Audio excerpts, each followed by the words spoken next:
શ્રી વિષ્ણુ સહસ્ત્ર નામનો પાઠ અંત વિનાના હજારો સ્વરૂપવાળા હજારો ચરણ મસ્તક સાથળ અને બાહુવાળા પરમાત્માને નમસ્કાર હો. હજાર નામવાળા અને હજાર કોટી યુગને ધારણ કરનારા એવા શાશ્વત બ્રહ્મ પુરુષને નમસ્કાર હો. જેની નાભીમાં કમળ એવા ભગવાન વિષ્ણુને નમસ્કાર હો. જલમાં શયન કરનાર શ્રી વિષ્ણુ ભગવાનને નમસ્કાર હો. હે કેશવ, હે વાસુદેવ, આપને નમસ્કાર હો. જે વાસુદેવની પ્રાર્થનાથી ત્રણેય લોક વાસનાવાળા છે અને જે સર્વે પ્રાણી પદાર્થના નિવાસ સ્થાન છે એવા હે વાસુદેવ, આપને નમસ્કાર હો. બ્રહ્મ સ્વરૂપ અને સૌ બ્રાહ્મણનું હિત કરનાર એવા દેવને નમસ્કાર હો. જગતનું હિત કરનાર શ્રી કૃષ્ણને નમસ્કાર હો. ગોવિંદ સ્વરૂપને નમસ્કાર હો.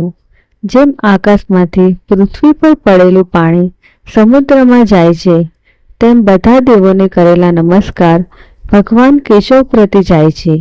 જેમાં શ્રી હરિનું ભજન પૂજન થાય છે એવા માર્ગ નિષ્કુંઠ છે અને શ્રી હરિના ભજન પૂજન વિનાના માર્ગને કુમાર્ગ જાણવો.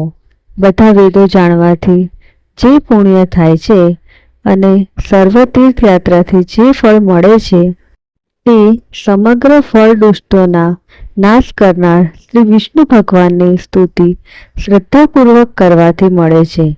જે મનુષ્ય શ્રી હરિના મંદિરમાં નિત્ય 3 વાર પ્રભાત, મધ્યાહ્ન અને સાયકાળ 2 વાર કે 1 વાર પણ આ વિષ્ણુ સહસ્ત્રનો પાઠ કરે છે તેના સર્વે પાપ કર્મો નાશ પામે છે. જે મનુષ્ય આ સ્તોત્રનો પાઠ ભાવભક્તિથી કરે છે તેના શત્રુઓ બળી જાય છે, તેના ઉપર સર્વ ગ્રહો શાંત રહે છે અને તેના સર્વ પાપ વિનાશ પામે છે.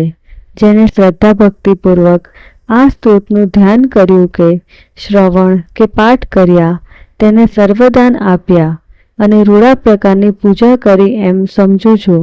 જે મનુષ્ય દરેક 12ને દિવસે મારી સમીપ આ સહસ્ત્ર નામનો પાઠ કરે છે તેને આ લોક કે પરલોકમાં કોઈ પણ ઠેકાણે ભય રહેતો નથી અને તેના કરોડો કલ્પના પાપ ધીમે ધીમે બળી જાય છે.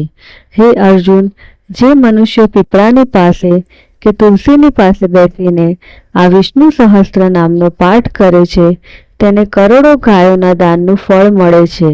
વળી જે મનુષ્ય નિત્ય શિવાલયમાં અથવા તુલસીના વનમાં બેસીને નિત્ય શ્રી વિષ્ણુ સહસ્ત્ર નામનો પાઠ કરે છે તેના સર્વ પાપ અને દુઃખ નાશ પામે છે અને તેના બ્રહ્મ ઇત્યાદિ ઘોર પાપ હોય તો પણ તે સર્વનાશ પામે છે એવું ચક્રધારી ભગવાનનું વચન છે.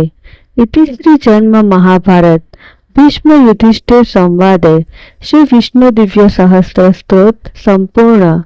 શ્રી કૃષ્ણ શરણમ મમ.